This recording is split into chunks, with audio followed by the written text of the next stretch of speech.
নমস্কার, শুভ নববর্ষ। সবাইকে জানাই পহেলা বৈশাখের অনেক অনেক শুভেচ্ছা।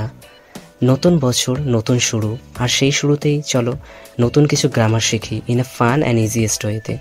হ্যালো এভরিওয়ান, আজকে আমরা একটা খুব গুরুত্বপূর্ণ টপিক নিয়ে কথা বলবো, অবজেক্ট আর কমপ্লিমেন্ট, আর এর মধ্যে ডিফারেন্স। এই দুটো জিনিস দেখতে সিমিলার মনে হতে পারে, বাট গ্রামাটিক্যাল কনসেপ্টের দিক থেকে এর ব্যবহার সম্পূর্ণ different. So if you are ever confused between what is an object and what is a complement, then this video is just for you. এই ভিডিওর শেষ পর্যন্ত থাকো, বিকজ আমি তোমাদের দেব একটা সুপার সিম্পল ট্রিক, যেটা দিয়ে তুমি ইজিলি বুঝতে পারবে কখন কোনটা অবজেক্ট আর কখন কোনটা কমপ্লিমেন্ট হবে। সো চলো কনফিউশনকে বলি গুড বাই আর ইংলিশকে আরও ইজি বানিয়ে ফেলি। দেখো, আমি তোমাদের বোঝানোর সুবিধার্থে দুটি সেন্টেন্স লিখেছি। অপূর্ব স পুলিশম্যান, পরেরটি হচ্ছে অপূর্ব ওয়াজ আ পুলিশম্যান। এখানে দেখে বলো কোনটা সাবজেক্ট এবং কোনটি ভার্ব।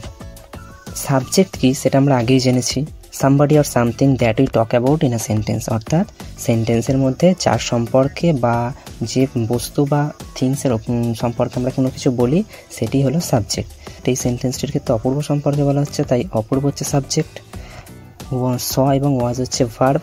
স হচ্ছে অ্যাকশনকে রেফার করছে আর ওয়াজ হচ্ছে স্টেটকে রেফার করছে। সো এটা হচ্ছে ভার্ব, কেননা আমরা আগেই জেনেছি যে সমস্ত ওয়ার্ড কোনো অ্যাকশন বা স্টেটকে রেফার করে সেটি হচ্ছে ভার্ব। সো ওয়াজ এবং স হচ্ছে ভার্ব। আর এখানে অবজেক্ট কি, অবজেক্ট সম্পর্কে আমরা কি জেনেছিলাম, object is someone or something which gets affected by the action done by the subject, অর্থাৎ সাবজেক্টের দ্বারা করা অ্যাকশান যার ওপর প্রভাব পড়ে সেটি হলো অবজেক্ট, বা যে এফেক্টেড হয় সেটি হলো অবজেক্ট। তাহলে বলো আ পুলিশম্যান এই দুটি সেন্টেন্সের ক্ষেত্রে কি হবে, অবজেক্ট? দেখো, প্রথমটাই আমি বলে দিই, প্রথমটাই কি আছে, অপূর্ব স পুলিশম্যান, এখানে আ পুলিশম্যানটা হবে অবজেক্ট। কিন্তু পরের সেন্টেন্সটির ক্ষেত্রে অপূর্ব ওয়াজ আ পুলিশম্যান, এখানে আ পুলিশম্যানটি হবে, এখানে হচ্ছে কমপ্লিমেন্ট। ওকে, কেননা দেখো অপূর্ব নাউন, আমরা নাউন বলতে কি জেনেছি, এমনকি যে সমস্ত ওয়ার্ড কোনো কিছুর নাম বা থিংসকে রেফার করে সেটি হচ্ছে নাউন। তাহলে অপূর্ব তো নাউন, আর পুলিশম্যান এটাও নাউন। প্রথম সেন্টেন্সটির ক্ষেত্রেও পুলিশম্যান ভার্বের পরে ইউজ হয়েছে এবং সেকেন্ডটির ক্ষেত্রেও তাই ভার্বের পরে ইউজ হয়েছে। তাহলে প্রথম সেন্টেন্সটিকে কেন আমরা অবজেক্ট বলবো এবং দ্বিতীয় সেন্টেন্সটিকে কেন আমরা কমপ্লিমেন্ট বলবো, এটা আমাদের বুঝতে হবে। দেখো, সবার আগে কমপ্লিমেন্ট এর স্পেলিংটা আমাদের দেখতে হবে। এখানে আমরা লিখেছি COMPLEMENT, এটা হচ্ছে কমপ্লিমেন্ট। আর একটা কমপ্লিমেন্ট হয় COMPLIMENT, যেটা আই হয় সেটা হচ্ছে মানে ফ্রেজ, অর্থাৎ আমরা অনেক সময় বলি না যে থ্যাঙ্কস ফর ইউর কমপ্লিমেন্ট, অর্থাৎ প্রশংসা করা। তো ওটা আমরা এখানে পড়ছি না, এটা পড়ছি COMPLE, এটা হচ্ছে PLEMENT, এইটা আমরা পড়বো। এটা কমপ্লিমেন্ট আর ওই কমপ্লিমেন্ট সম্পূর্ণ ডিফারেন্ট, দুটোর মিনিং আলাদা, ইউজেস আলাদা, সব কিছু আলাদা, তাই এটা অবশ্যই আমাদের মাথায় রাখতে হবে। দেখো, এখানে প্রথম যে ডিফারেন্সটা সেটা হচ্ছে অপূর্ব ওয়াজ আ পুলিশম্যান, এখানে Apurba and a policeman this are two different person, because এখানে কি হচ্ছে, এখানে স হচ্ছে ভার্ব, স দেখার কাজটা কে করছে, অপূর্ব, এবং অপূর্ব কি দেখেছে, একটা পুলিশম্যানকে, অর্থাৎ এখানে অপূর্ব এবং পুলিশম্যান দুটোই হচ্ছে ডিফারেন্ট পারসন। কিন্তু পরের সেন্টেন্সটির ক্ষেত্রে কি আছে, পরের সেন্টেন্সটির ক্ষেত্রে আছে অপূর্ব ওয়াজ আ পুলিশম্যান, অর্থাৎ অপূর্ব একজন পুলিশম্যান ছিলেন, অর্থাৎ এখানে অপূর্ব আর পুলিশম্যান সেম পারসনের কথা বলা আছে, তাই এটি হচ্ছে কমপ্লিমেন্ট এবং অপরটির ক্ষেত্রে ওটা হচ্ছে অবজেক্ট হবে। অর্থাৎ এখান থেকে আমরা যেটা বুঝলাম যে কমপ্লিমেন্ট সাবজেক্টকেই রেফার করে, আর অবজেক্ট যেটা হয় সেটা হলো আদার দ্যান সাবজেক্টকে রেফার করে। এটা হলো প্রথম ডিফারেন্স। দ্বিতীয় ডিফারেন্সটি কি আছে, আমরা অবজেক্টকে সাবজেক্ট বানিয়ে আমরা ভার্বকে প্যাসিভ বানাতে পারি, কিন্তু কমপ্লিমেন্টের সাথে এটা আমরা করতে পারি না। যেমন প্রথমটির ক্ষেত্রে অপূর্ব স পুলিশম্যান, এটাকে আমরা প্যাসিভ ফর্মে লিখতে পারি, আর পুলিশম্যান ওয়াজ সিন বাই অপূর্ব, কিন্তু দ্বিতীয়টির ক্ষেত্রে এটি পসিবল না। আরও একটি বড় ডিফারেন্স হলো linking verb, complement always linking ভার্বের পর লেখা হয়। লিঙ্কিং ভার্ব হলো সেই সকল ভার্ব যেটি সাবজেক্টকে তার কমপ্লিমেন্টের সাথে লিঙ্ক ক্রিয়েট করে, সেই কারণেই একে লিঙ্কিং ভার্ব বলে। এটি কখনোই ডুইং বা অ্যাকশনকে রেফার করে না। এখানে উপরে সেন্টেন্সটির ক্ষেত্রে স অর্থাৎ দেখা, এটি হচ্ছে অ্যাক্টিভিটি, অর্থাৎ এটি হচ্ছে অ্যাকশন ভার্ব, কোনো কিছু করা বোঝাচ্ছে। কিন্তু দ্বিতীয়টির ক্ষেত্রে ওয়াজ, এটা হচ্ছে স্টেটকে রেফার করছে, অর্থাৎ অবস্থা বোঝাচ্ছে, তাই এটা হচ্ছে লিঙ্কিং ভার্ব। তোমাদের বোঝার সুবিধার্থে বেশ কিছু লিঙ্কিং ভার্বের লিস্ট তোমাদের দিয়ে দিচ্ছি, সেটা হচ্ছে be, become, go, feel, taste, grow, look, seem, appear, stay, get, smell, turn, remain, sound, keep, reach, prove, etcetera ETC. মানে এখানেই শেষ না, এটাই ফাইনাল লিস্ট না, আরও কিছু আছে, সেটা আমরা আস্তে আস্তে পরে জেনে যাব। দেখো আরও কিছু সেন্টেন্স, যেমন যে আমি লিখেছি the man tested the mango, পরেরটা লিখেছি দ্য ম্যাঙ্গো টেস্টেড সুইট। এখানে দ্য ম্যান এটা হচ্ছে সাবজেক্ট, কেননা দ্য ম্যান সম্পর্কে বলা হচ্ছে। টেস্টেড এটা ভার্ব, পরেরটা হচ্ছে দ্য ম্যাঙ্গো, এটা হচ্ছে subject, tested verb. The mango and sweet এটা কী হবে বলো? দেখো প্রথমটির ক্ষেত্রে দ্য ম্যাঙ্গো এটা হবে অবজেক্ট, এবং পরেরটির ক্ষেত্রে সুইট এটা হবে কমপ্লিমেন্ট। এবার তোমাদের প্রশ্ন হবে যে দাদা প্রথমটির ক্ষেত্রেও ভার্ব টেস্টেড আছে, পরেরটির ক্ষেত্রেও ভার্ব টেস্টেড আছে, তাহলে এখানে দ্য ম্যাঙ্গোটা অবজেক্ট হলো কেন এবং সুইটটা কমপ্লিমেন্ট হলো কেন? দেখো একটা জিনিস বলে রাখি, যে সমস্ত আমি লিঙ্কিং ভার্বের লিস্টটা তোমাদের দিলাম, সেগুলির মধ্যে যে সবগুলোই শুধুমাত্র লিঙ্কিং ভার্ব হিসাবে কাজ করে এমনটা নয়। এর মধ্যে এমন কিছু ভার্ব আছে যেগুলি অ্যাকশন ভার্ব হিসাবেও কাজ করে। যেমন এখানে লিখেছি যেগুলো, তার মধ্যে হচ্ছে grow, feel, taste, grow, get, appear, smell, turn, sound, keep, reach, prove, এগুলো অ্যাকশন ভার্ব হিসাবেও কাজ করে।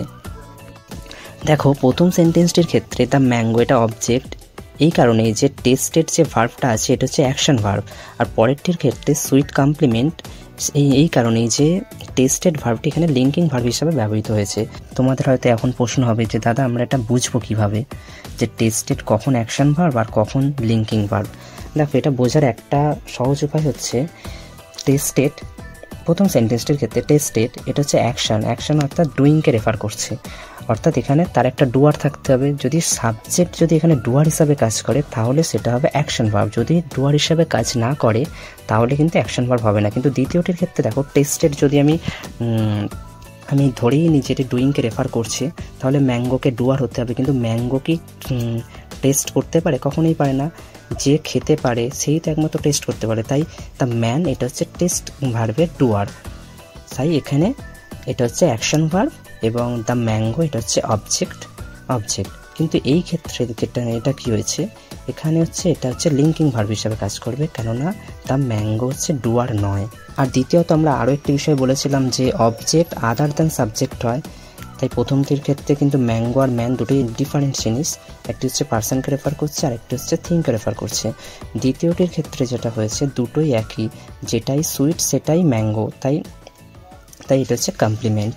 ডিফারেন্স বলে দিই, এখানে দ্য ম্যাঙ্গো এটা হচ্ছে নাউন, এটা একটি নাউন, কেননা এটা হচ্ছে থিংসকে রেফার করছে, কিন্তু পরেরটির ক্ষেত্রে সুইট এটা কোনো পার্সন বা থিংকে রেফার করছে না, এটা হচ্ছে পার্সন বা থিংসের ডেসক্রিপশন অর্থাৎ অ্যাডজেক্টিভ।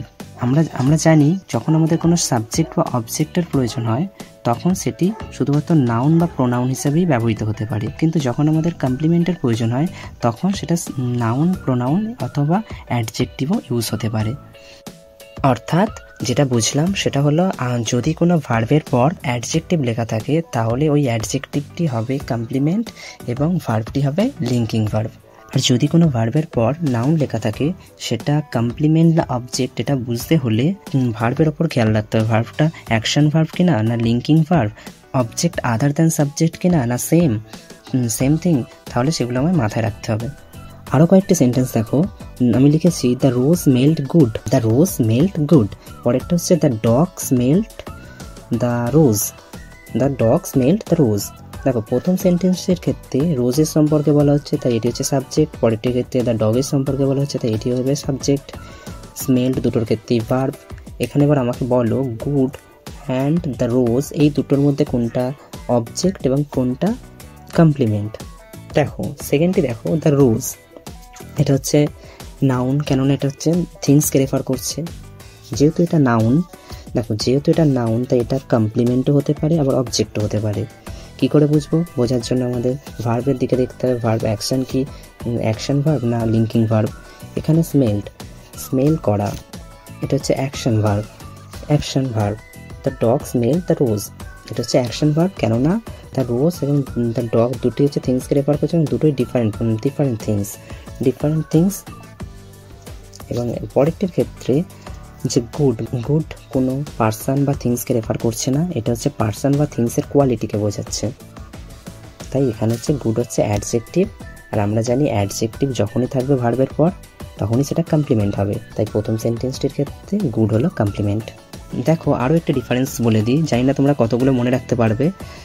দেখো যদি এই সেন্টেন্সটির ভার্বকে বি ভার্বের ফর্মে রিপ্লেস করি তাহলে যদি মিনিং সেম থাকে তাহলে সেটি লিঙ্কিং ভার্ব হবে, কিন্তু অ্যাকশন ভার্বের ক্ষেত্রে যদি আমরা বি ভার্বের ফর্মে রিপ্লেস করি তার মিনিং পুরোপুরি চেঞ্জ হয়ে যাবে এবং সেন্টেন্সটি লজিক্যালি ইনকারেক্ট হবে। তাহলেই বুঝতে পারবে কোনটা অ্যাকশন ভার্ব আর কোনটা লিঙ্কিং ভার্ব।